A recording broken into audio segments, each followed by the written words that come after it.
So this is my drone bag for the Mavic Mini. Okay, open it. So there's the gear, and then this is the new controller mount, so that the cables don't get in the way of the controller and the phone. See, this is pretty cool.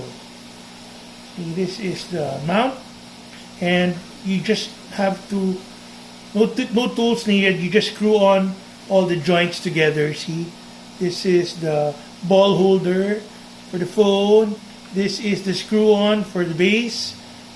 See, it's a lever, no tools needed.